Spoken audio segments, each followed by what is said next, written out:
Hello, my project is a tornado vortex, and in my project I used a 2-liter bottle, duct tape, and water.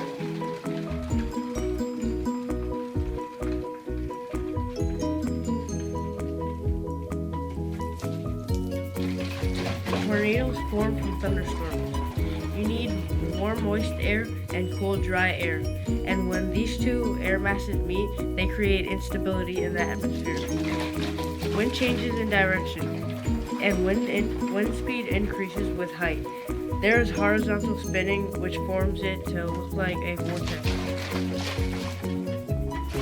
The safest place to be during a tornado is in a basement.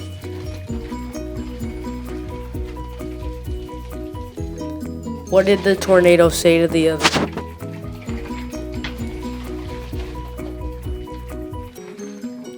Let's twist again like we did last summer.